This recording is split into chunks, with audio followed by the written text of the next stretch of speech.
Without further ado, let's cross to the Kendal Mountain Festival. I'm not sure we're literally crossing to Kendal, but we're crossing to the Kendal Mountain Festival, where Claire Carter and Paul Scully are on the slipway, ready to tell us about what it is, how it's come about, and what the plans are for this year's festival. So Claire and Paul, very welcome to this group. By the way, the people in this metaphorical room are creative freelancers, cultural leaders, all sorts of different people that are involved in the culture and arts in Cumbria. We've been having these calls since February of last year, done one almost every Friday since then. The ambition of the call is to share great stuff going on in Cumbria, learn about stuff going on in Cumbria, champion great stuff going on in Cumbria. And also, if we can share our skills and our wisdom and our expertise, that's a great bonus as well. And often a lot of little networking opportunities take place on this call as well. The chat is often busy. And I think, Kate, again, in your reflections about the survey, you might have a few words to say about that. But first of all, Paul and Claire, the floor is yours. Hiya. Paul, do you want us to say hi? Hiya, how you doing? So you've got both of us. My name's Claire Carter and I'm the Artistic Director at Kendal Mountain Festival. I'm Paul Scully and I'm the Literature Festival Director at Kendal Mountain Festival. So I don't know how many people have ever heard of Kendal or been to Kendal. Maybe you want to raise your hands so I've got an idea of... okay, cool. So Kendal Mountain Festival is a 3 to 4 day live festival that takes place in Kendal town in November. It's been going for about 40 years and it was started by a group of mountaineers who lived in the fells. It's now run by a core team of about 12 people and a much larger team of volunteers and presenters and of course creatives and contributors.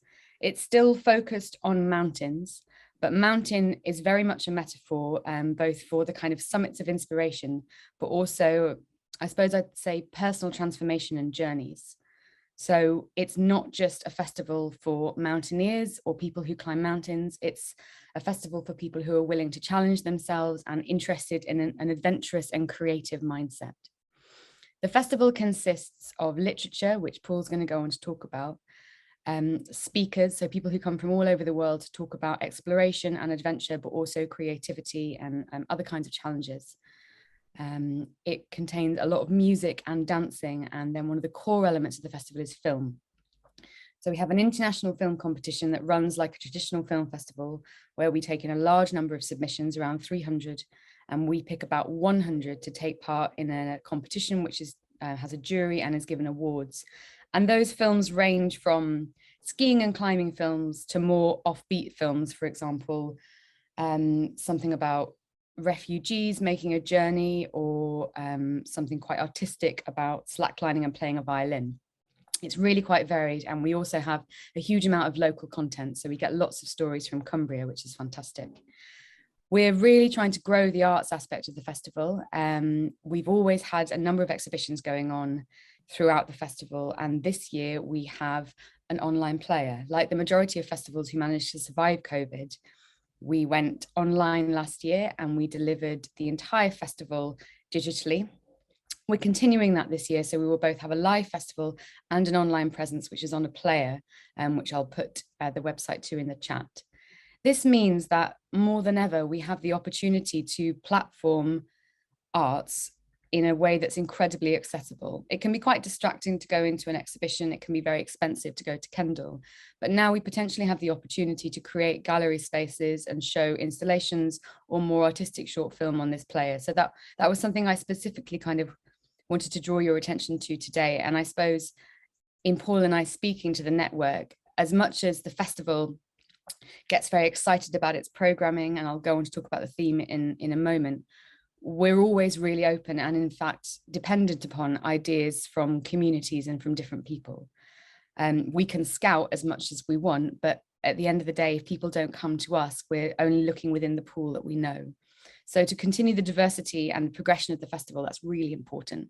So if this conversation sparks off any ideas for you guys, it would be fantastic to hear from them. And that could be creative writing or artistic workshops. It could be installations or art exhibitions, and potentially throughout the year. We are really open to having ideas, just focused on this metaphor of mountain, the great outdoors, nature connection, and ideas like that. So what I should probably speak about is the theme. Every year at the festival for the last 8 years or so, we've had a theme. And this can sound a little bit arbitrary, but for our sakes, it's a way for the team to think about how we want to work together each year and to identify something within the zeitgeist that we feel is really important for our audience to come to the festival, think about everything that they look at within that context, and then maybe go away and take home. So these themes have ranged from things like connection, the idea that you come to the festival and catalyze ideas, to things like openness, which was really important to us a couple of years ago when we really wanted to make sure that we were, like I say, opening our ears to other people's ideas. This year, the theme is movement, and that is the dual meaning of the word. It's movement as in our physical movement, our excitement and inspiration to express ourselves in our bodies, which I suppose feels so important after lockdown and COVID. And then the social aspect of the word, social movement. We think that a lot of people come together at Kendal and connect and form social outdoor movements, whether it's a bike gang or a cycling group or a group of mums who are going to go wild swimming, not to put stereotypes. But those kinds of communities are especially important, and really more so after COVID. Loads of different groups have happened online, and we want the festival to be an opportunity where those people come together. Now, that also means artistic movements like you guys. So we're quite excited about that theme. We think it gives a lot of opportunity for duality and I guess creative thinking. So if that sparks anything for you guys as well, it would be fantastic to hear from you. And that's sort of how the team have tried to think about our work and what we are as a movement, what we're platforming, how we make decisions, where we're going, and then also the things that we choose to platform and to curate. So I guess that's a sort of overhaul of the festival. Paul, is there other things that you'd like me to mention? No, I think that's been a great introduction to people who don't know what the festival's about and who have been before in previous years, and how the direction where this festival is going, which is very important to us. It might sound a bit conceptual. I'd say what's probably also really important is that on the ground, it's a vibrant, slightly chaotic, exciting, ramshackle, very full event. And the idea is that you come and get in the grips of it, which I suppose feels a bit nerve-wracking after COVID, but hopefully we'll all be there and just meet your heroes, and you rub up next to people and kind of bump into all sorts of concepts maybe, or experiences that you didn't expect to. And we really want people to be adventurous and discover at the event. And then also online, the fantastic thing about the player is, there's no risk. Anybody can access it from nearly all over the world, and the cost is very, very low. So that's been a fantastic development for us. And I think it's so, well, for me, and I think for Paul, it's so exciting to work not just in an arts festival, but an arts festival that encourages people to get outdoors.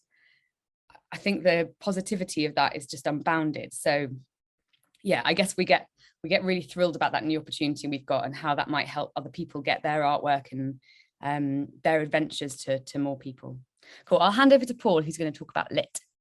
Okay, thanks, Claire.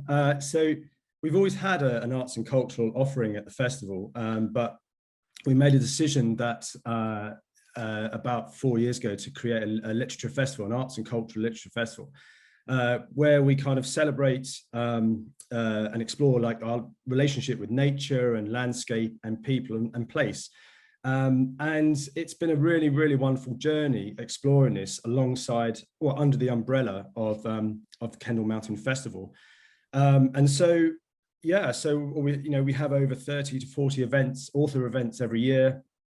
We're lucky enough to, we've got 3 awards. We have writing essays, the Future Places, the Nature Chronicles, which is in collaboration with Crosslane. So we want to try, and what we try to do with the literature festival is kind of get these stories and share them from people all around the world. And so basically these people can come to our festival and connect with these stories, be motivated by them, be entertained by them, and also offer debate as well. So we don't normally go down like kind of mainstream authors. We kind of look around the world where the writing is and the good writing is. So we've got a brilliant book coming out in September called Black Lion, which is written by a ranger from a national park in South Africa. and it's through a near-death experience being eaten. It's changed his view towards nature and conservation, and the book is fantastic. So he's going to be joining us online. So it's been a really good journey, and what we like to do as well, we've been fortunate to collaborate with other galleries in South Cumbria, which is great. So we're collaborating with Cross Lane Galleries, where we're doing a brilliant young creative artist collaboration with Folded Zine this year, which is just going to be a wonderful thing to share young creative talent from Cumbria. We always link up with Heaton Cooper, Art House 26. We do all our events at the Brewery Arts Centre, and there's a potential project that we're doing with the Abbott Hall. So we're trying to, as a arts cultural organisation, we're really keen to link in with other ones in around us, which is really important to us. So I know I'm nearly out of time. So that's really it where we are. So it's a really driving movement within the main festival, and we're very excited about it. So yeah, and it sits very well under our main festival, because it means that a lot of people that come to our festival to watch films, to ride to watch bike night, they can have that crossover and attend a literature festival, which they might never have done in their lives ever before. And we've seen that crossover. So slowly and surely, we're bringing the arts and culture into that outdoor genre of films, and and all these tribes coming together. So yeah, very, very exciting. And I honestly wish all of you to come in November or go online at the Player, because there's so much content. It's brilliant. So right, I think I'm done there, Tom. Thank you. We've got some questions, Tom, if I answer them or ask. Yeah, go for it, yeah. Oh, Paul's just put his programme from last year online in the chat if anybody wants to have a look. And somebody's asked if we're connected with Karen Lloyd, and I do believe that we are. Is that right, Paul? Yes, Karen Lloyd. So I've known Karen for a number of years. We're going to be presenting her new book, Abundance, that comes out it's actually published this week, in fact. And Karen's also the Future Prizes Environmental Essay Award that we're hosting is a collaboration with the Future Places at Lancaster University, where Karen, actually, she got her doctorate yesterday, which is brilliant. She's the writer in residence. So Karen's been a very, very important friend to the festival, yeah. And then some comments about the vibrancy and excitement of the town. Tell us a bit about what Base Camp Village is. Yeah. Base Camp Village, I think a number of years ago, Paul began to design it as a sort of literal base camp. So it looks like you're in the mountains, which is very exciting. But Base Camp Village is a big collection of outdoor enthusiasts. You get to meet some of your favorite brands, if that's your kind of thing. There's presentations from the BMC and organizations like that, so you can learn how to get into the outdoors. And there's normally a big stage where we put loads of free talk. So it's a public access stage. You can anyone can walk into it. There's lots of different music and events going on, and it's I suppose it's a good way to kind of get involved in Kendal without putting a financial toe in, if you like. And do you find that you've talked about using Abbott Hall perhaps and Cross Lane Studios, where we had Mark on a few weeks ago talking about his amazing exhibition that's been on there recently. Does Kendal really embrace festival? Paul, I'll let you answer that. From a punter's point of view, or any point of view, really. I mean, does it feel like you're loved and that you're wanted and that you're bringing something to the town and the area? Yeah, I mean, when we sit down with the council and stuff like that, and we put on the table what we're doing, they're always bowled over, and the association with the other galleries and local publishers and local authors and local filmmakers and local adventurers. It really is like the one-stop shop to come if you're into the outdoors. And so, I mean, it's been a tricky couple of years and we haven't had the census, but 4 years ago we brought just under £3 million into the local economy. Every cafe and pub have their best weekends outside of actually I think inside of Christmas as well, and all the hotels are booked up, B&Bs. So it brings a lot of people, and a lot of people are very proud. I mean, we've known people who have moved to Kendal because of the festival, and they want to live in this part of the world, and they've set up businesses. They they've got, moved jobs. So we think, as a whole, we've created something amazing here, and it's changed a lot of people's lifestyle choices. So I think in a whole, we're very much loved. So. That's good to hear. Kate, I think you wanted to ask a question.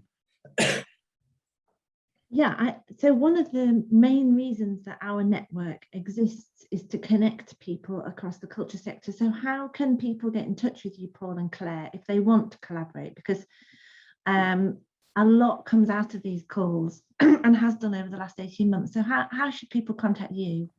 Just putting my email in the chat, and I'm sure Paul will do the same. I'm doing the same thing. And I've also put, it's not a link to the festival, I'll put that in a sec, but it's a link to our player. So that's the platform on which we'll put digital arts, and it's where currently you can watch films for free that we've shown at the festival before. Okay, and so the offer is for people to contact you if they've got any ideas or perspectives on the festival. I think it's always helpful for us to hear from anybody about what they think. I mean, that's absolutely never a bad idea. And we're always reaching out to other organizations, cultural organizations, which there's possible collaborations, relationships and partnerships with. We're very keen to do that. Yeah, we are very keen to be open, and Paul and myself have spent a lot of time trying to do what's called authentic consultation to be more open. And Paul, I'm not sure if he mentioned it in his talk, but has run a specific project called Open Mountain, which was to encourage those who don't feel themselves entitled to mountain spaces to create literature for it. So those sorts of initiatives have been running for a number of years at the festival, and I think we're really proud of them. So that's very much the kind of point of being here, I suppose. Okay. Rosie, come off mute and ask that question. That's a great question. Hi, yes.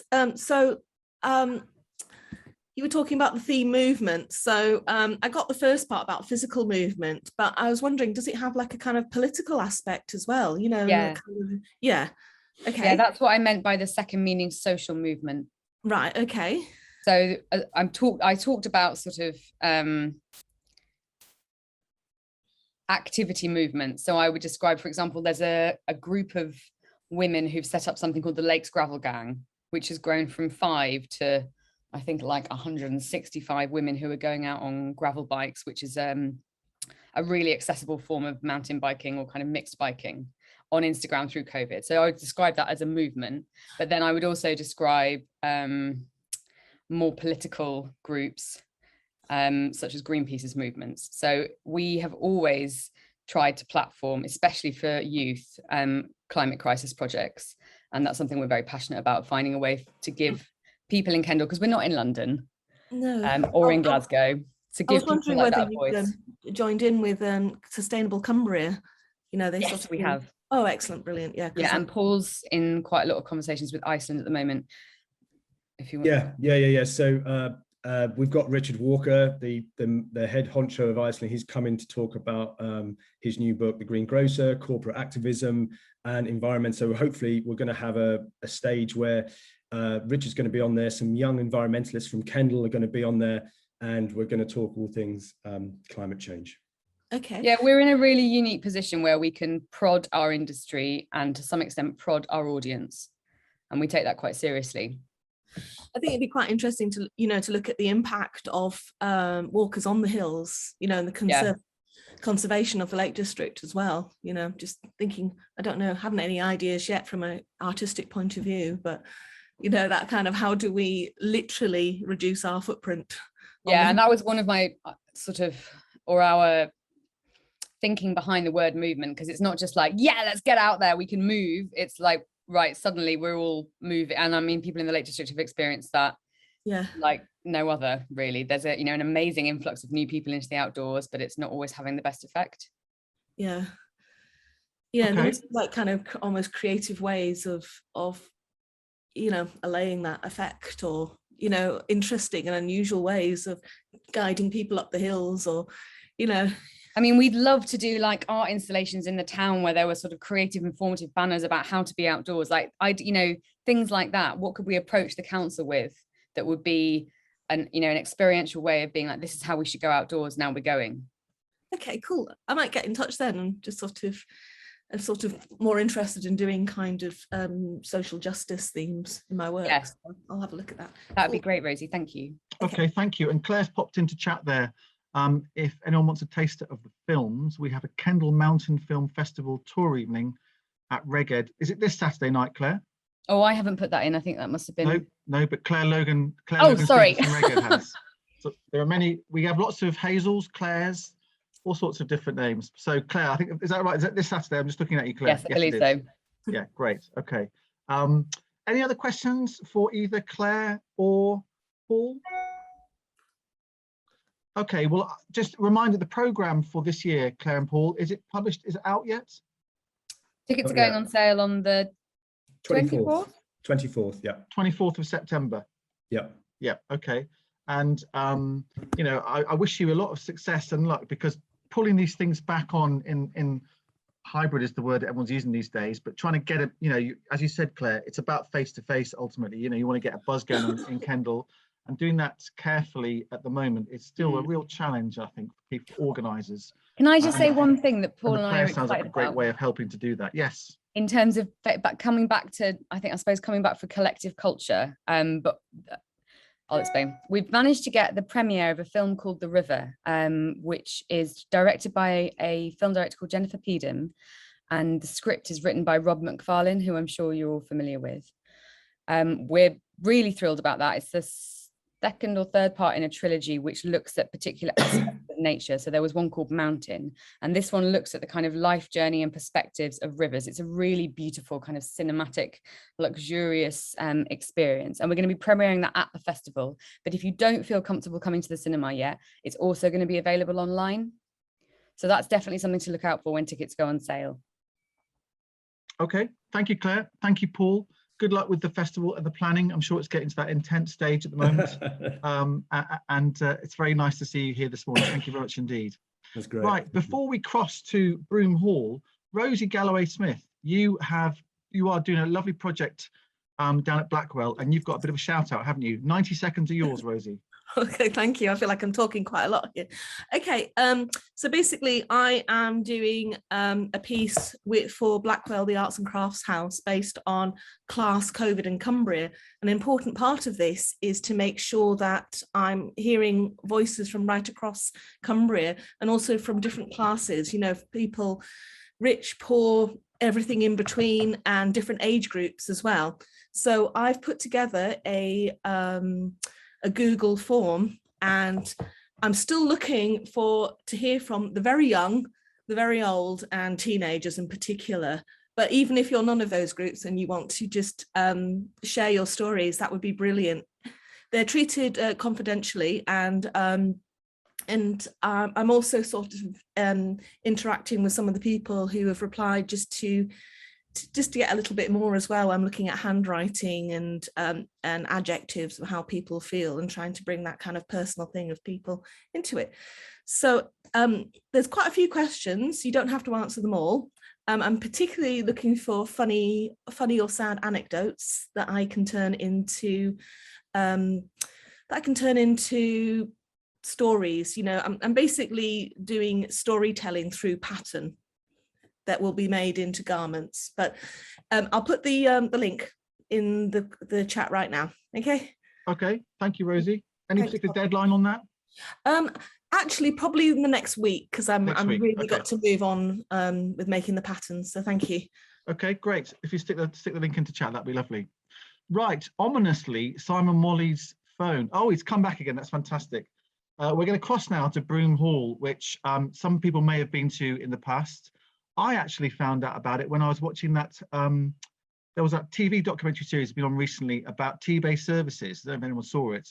And the potter there, I can't remember her name, but she. Mary Chapelhouse.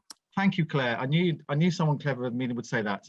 And I believe she is somebody who's based at Broome Hall, and you've got a real insight into her amazing ability to create this beautiful stuff that sells so well at eBay, but like do it in a way which feels artisan, is that the right word, but like, you know, not corporate and in a lovely individual way. So that's the sort of stuff that goes on at Broome Hall, I think, anyway. But Simon Wally, who has a big hand in helping it all run there, is going to tell us more. So I invite you to perhaps go to a big view on your screen for Simon, and let's see what he's going to show us. So Simon, over to you. Thanks, Tom. And Mary was listening to that fantastic intro. She's just next to me here. Okay. So, hi, folks, and thanks for this opportunity. Yeah, we're down at Broome Hall, so the postcode CA10 2DE. We're just outside Penrith, based in what is a 14th century fortified house, or was. We're now here there's a sort of group of about 10 artisans down here, nice cafe and a lovely open space. And that open space, I think, is working really well this year. So what I want to do just on the call this morning is just Mary's going to demonstrate some work for you, and she's just sat away here to my right. So I'll spin the camera in a minute, and Mary will be demonstrating for about 3 or 4 minutes. Then Gwen Bainbridge is another ceramicist. We've got about 6 or 7 ceramicists down here. So if you're into your ceramics, this is the place to come to. She's going to just talk a little bit about her work for 2 or 3 minutes. And then we've got the Clifford movement, which is Gwen and her sister June, just for, again, 2.5 minutes, a nice song for you this morning. So without further ado, I'll turn across to Mary now, and hopefully the Wi-Fi holds up as she demonstrates and talks a little bit about her process. And there's the phone live, orders coming in live at Broome Hall. Sorry about the phone ringing in the background. It is a working pottery. The answering machine will kick in a moment. So I am the world famous Mary Chaplow, apparently, after my TV performance for TV. And I am making those moves that were on the programme. Since the programme, obviously, I've had literally hundreds and hundreds of orders, so the power of television. And it is all for that mug. So pretty much for the last 6 weeks, I've been sat at the wheel making mugs, which is great because I enjoy making mugs. This is the best part of the whole process. The thing I hate the most is packing all the boxes to post them all out for the internet. But I've had a few friends who volunteered to help with that part of the process. So this is me throwing a mug. You've probably all seen it before. But the thing that makes my mugs unique is that I run the corner of my rib up the side. This creates a variation in the surface. So when I put the glaze on, it sort of represents the ploughed fields, the stone walls of the Lake District. And then when I finish the mug, I run my finger up the inside. And this sort of creates the sort of valleys and the worn surface of the Lake District fells. And also, again, the glaze runs down those, creating more interest. And then I glaze them all in the colours of the Lake District seasons. So at the moment, I'm just drinking my brew out of an autumn one. So you can see the outline of the mountains, the heathers, the brackens, all changing colour. So very much inspired by my local area. Here goes another one. I think I just splashed Simon with clay when I threw that one down. Splash the screen a bit. I hope it's not all over the screen. So down at Broome here, we're open 7 days a week. You can come and watch me make pots, but quite often I'm doing paperwork as well, so don't be disappointed if I'm not sat here making pots. And I've just had some good customers come into the shop as well. It's all happening down at Broome today.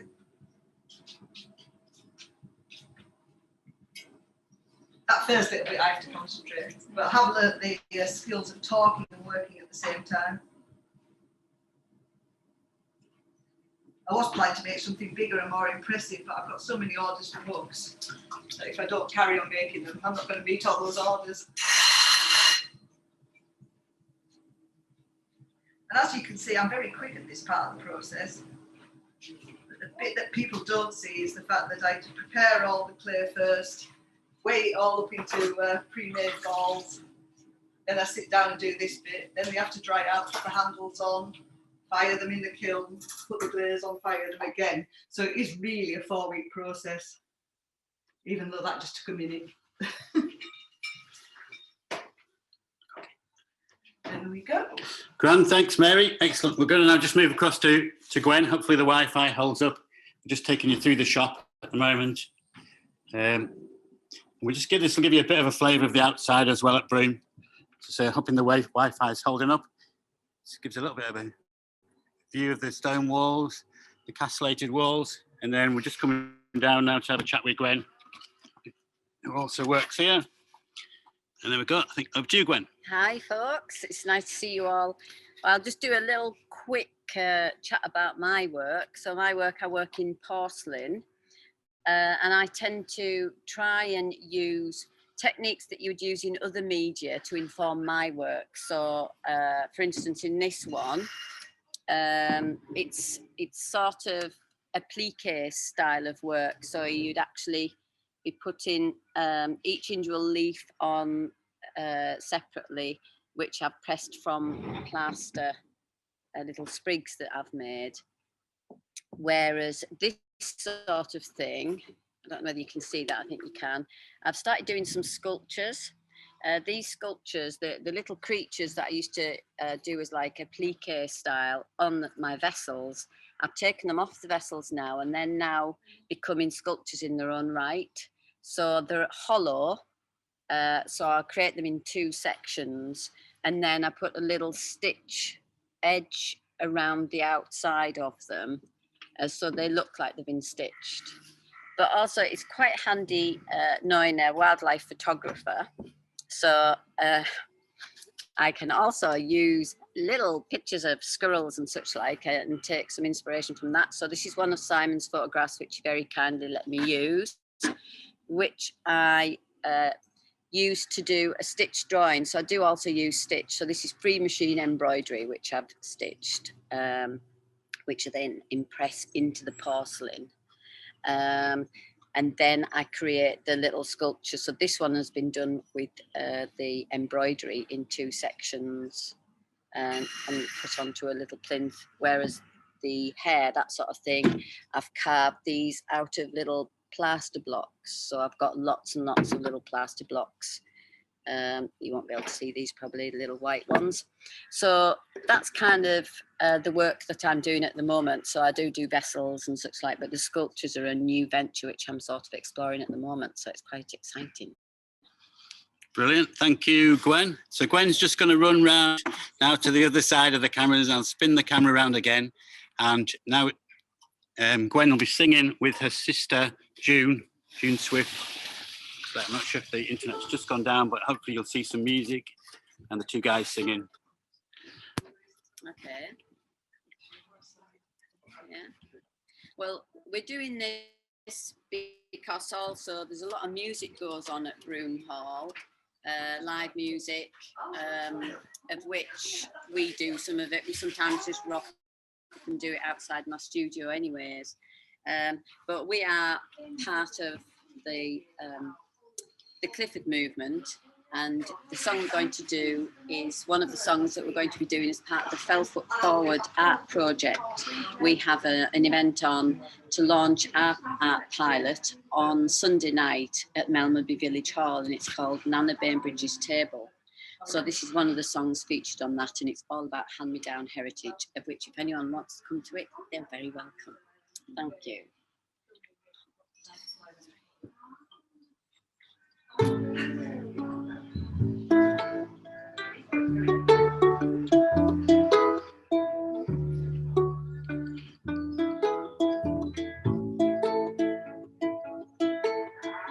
Many's the night's rest you brought me all, though you never shall do it again.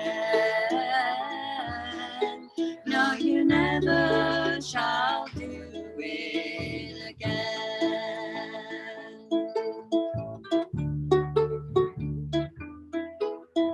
She's looked up high and she's looked down low, but no bonny boy could she find.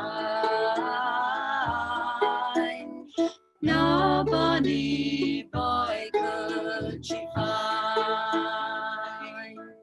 So she hollered and she whooped and she played on her flute, and the sun did shine wondrous warm.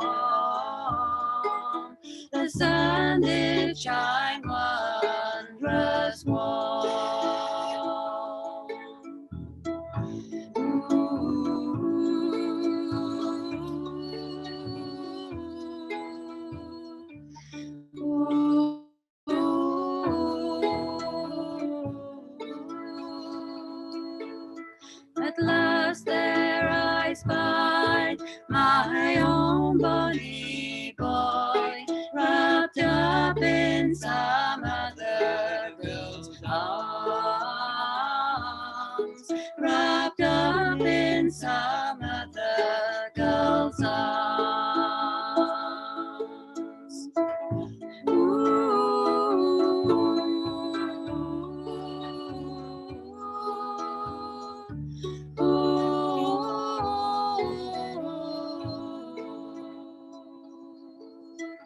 Many's the night's rest you've robbed me of, that you never shall do it again. You never shall do it again.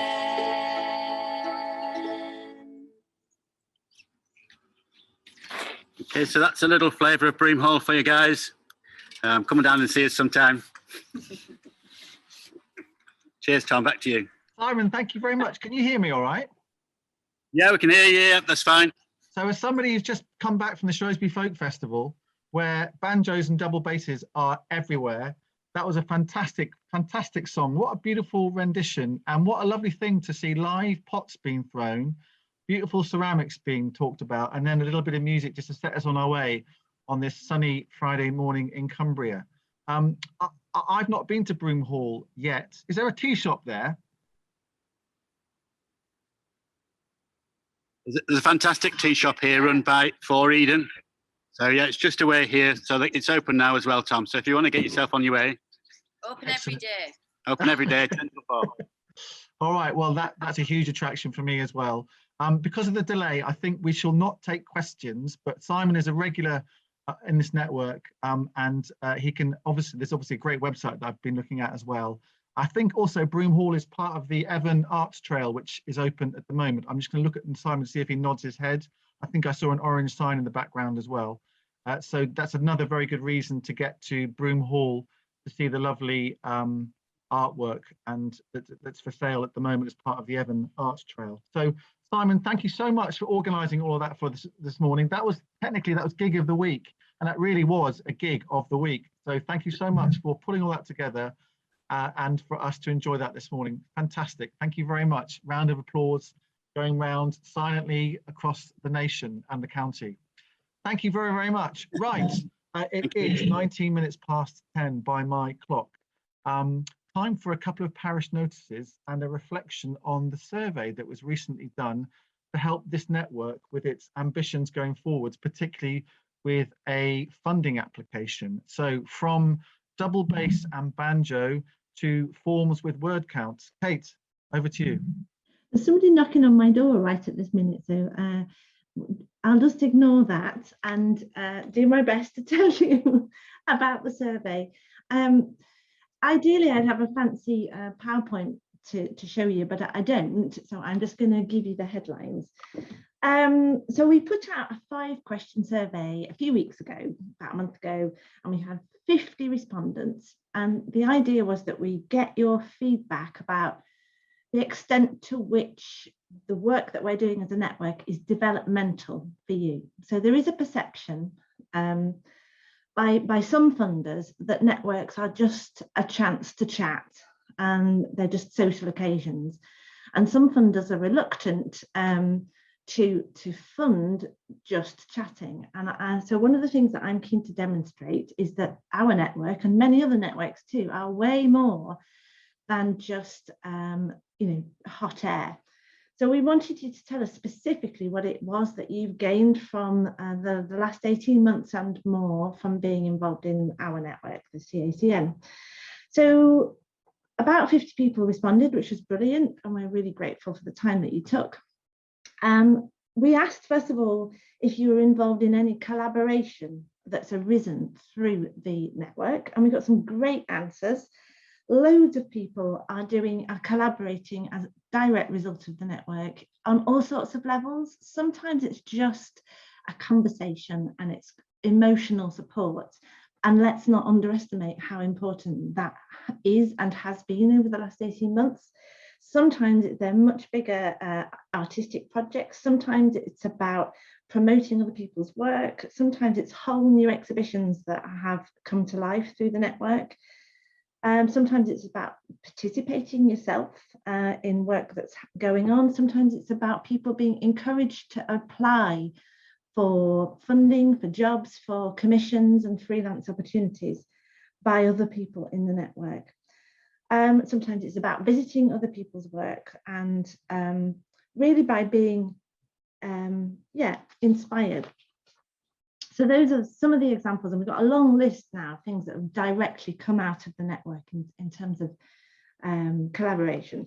Who's benefited? We asked, and we have a long list of numbers now from what you've said.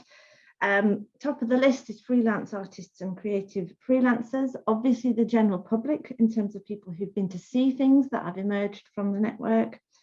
Think the general public who've engaged with things online as well. Colleagues across organisations, school children, school teachers, and the list goes on. So it's quite a broad range of people who are benefiting. We asked specifically how the Friday calls, bearing in mind that the Friday calls are only part of what the network does, but how have they helped to develop your work and your practice? Top of the list is about a feeling of connectedness across the sector and how that is motivating and stimulating. Better understanding of what's happening across the culture sector, learning about new initiatives, developing networks. So there are quite a few mini networks that have spun out of this bigger network, which I think is a great thing. People see these Fridays as a place to explore collaborations, develop confidence, think outside the box, think more ambitiously. So when it comes to funding applications, that's a really important one, helping us all to think ambitiously. Artists, then there are a lot of responses to this effect, felt valued, heard, encouraged and supported, which is really heartening. It's helped a lot of people to overcome issues around isolation and dispersed geography. It's helped people draw on each other's expertise. It's helped people apply for funding. It's helped people feel more confident in terms of their use of digital technology. So if we all think back 18 months or more, when we first tried to use Zoom, and there will be one or two people here, maybe more, who were at that very first Zoom session when there was 6 of us, and I was one and Tom was another. You know, we had no idea what we were doing with the technology, and you know, look at us now. I think crucially another thing is it's helped people to understand each other's roles in the culture sector and each other's, and I mean roles in the broadest sense, not just those for which you're paid in an organisation, and to understand the challenges that we each have. So that feels important as well. And what else did we ask? Oh, we asked what training and sort of development opportunities we might provide going forward, and that we'll put into the bid. We have loads of responses here, and we have things around, for example, carbon literacy training, event management and planning, marketing, social media, disability awareness, bid writing and fundraising. That's a big one, obviously. Digital skills, peer-to-peer mentoring, skill sharing, help to pitch ideas and projects, and the list goes on. So we will feed that directly into a sort of post-pandemic programme for which we will apply for funding. So this information that you've provided, including the sort of more general points that the last question was about what else would you like to say to the steering group. So we have a long list of feedback and I've come up with sort of 10 questions for the steering group on the back of that. And later this month, when the steering group meets, we'll pick those up and start to think about them. One of them, for example, is when do we start to have some meetings face to face? The massive advantage of meeting online is that it brings everybody together no matter where you live. And we're not about to stop doing that. But you know, some people do want to meet face to face, and we'll be thinking about that. So it's here, it's long, and there's lots of great stuff, and I'm really grateful for those people who took the time to fill it in. Thank you very much. We'll put it to good use. Any questions? Derek asks, I'm feeling guilty about not having responded to the survey. Is it too late? No, it's not too late. It's very informal. So if you want to go back through your newsletters. I'll get Derek's people to talk to your people, and you can set up a summit somewhere. I'll send you the link. Yes. Okay. Of course, it's not too late, and I'm always pleased to hear from people. Thank you. Yeah, and also just to say, you know, as someone who helps make these Friday meetings happen, if you've got any ideas about anything about the Friday meetings in particular, just get in touch with me. I'm pretty available. My contacts are on the website. Please just let me know your thoughts, good or bad, constructive or otherwise. It's absolutely fine. Okay, thank you very much, Kate. So just before we finish at 10:30, a little look ahead to a couple of things coming up. Do you want to just mention those? Yes, so we keep banging on about this, but that's because it's going to be a great one. The 8th of October is our next quarterly meeting. You don't have to book for it, but we really want a good attendance for that, and I'm sure it's going to be. It's called The Art of Saving the Planet. How can the culture sector in Cumbria drive the low carbon transition that we all need to see? So that's our focus. It'll be from 9:30 in the morning till 12. We'll have a break. There'll be plenty of chance to get up and move around.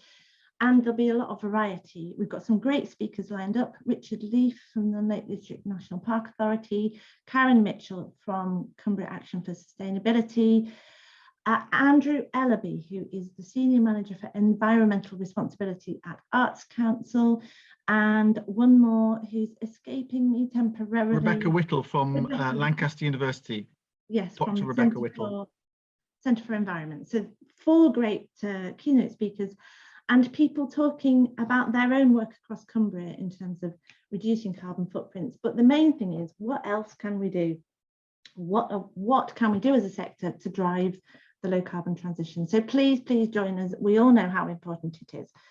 It's going to be a great session. The other thing, a few days after that, the 12th of October, is the effective writing. So how to write better training course. We have 3 sessions that day, each for 15 people. So we have 45 places. It's going to be at 10 o'clock, 2 o'clock and 6 o'clock. We're going to open the booking in the middle of next week. And obviously we'll send the details out in the newsletter, and we'll put it on our social media. But Chris Van Schaik is now a writing skills coach. He was a senior editor for the BBC, responsible for local radio across the country. Really good opportunity to hear from somebody about how to improve your writing skills. And no matter how good you think you might be at writing, I think we can all learn to write more in a way that is more impactful, more concise, more plain English. So do take up that opportunity. I can see Derek laughing because he has read my writing for many years. And the word he used to use for my writing was prolix. And I still don't understand what that means. Anyhow, the opportunity is free. Yeah, Chris is a friend of mine. I've known him for many years. These 90-minute sessions are genuinely transformative. And the way that he delivers them online, which he's been doing for the last 18 months, is very user-friendly to a screen. And it's genuinely transformative in the way that you perceive how to write. And it's basically about unlearning all the stuff that you learn as an adult and trying to keep it simple with short words and short sentences and a bit of flair. It's not much more complicated than that, but we all get just drawn into using long words and long sentences with loads of clauses and semicolons and all sorts of things. If you can be reminded that there's much better ways of doing it than that, then this is a moment for you to join. So as Kate said, 3 sessions to try and make it accessible to everybody. So one's at 10 o'clock, one's at 2 o'clock, one's at 6 o'clock on the 12th of October. And as Kate said, we'll open the booking for that too. It's going to be limited places because sessions work much better when there's probably 15 per session. So 45 places available. Free because he's a friend of mine and he's kind. And I encourage you to look out for that for the 12th of October. Good. So that's it from me. It's been really nice to see everybody today. Over to you, Tom, just to wrap up. Yep. So thanks, everybody. Thank you very much to Paul and Claire and Simon and all his friends at Broome Hall. Next week, Stefan will be back in the chair and we're going to cross the border. We're going to go international next week. We're going to hear about the Stove Network and also the Upland Centre in Dumfries and Galloway. You'll remember that a few weeks ago, the whole City of Culture thing has kicked off with this proposed bid from Southwest Scotland and the north of England across the Borderlands area. It just so happens that I fixed this conversation with people from Dumfries, from the Stove Network and the Upland Centre for next week. So that should be really interesting. And also our friend Al Critchlow, who lives in Bowness-on-Solway, there's another fantastic art trail, the Round the Isle Art Trail, which I think involves about 5 or 6 artists over 2 weekends. That takes place in September, late September, and she'll be talking about that as well. So that should be a lovely thing to hear about too. But I think we're done for now. So thank you to everybody for your attendance. Good luck to our friend in New York with her big tennis match. And we'll catch you again soon. Have a lovely Friday and a great weekend.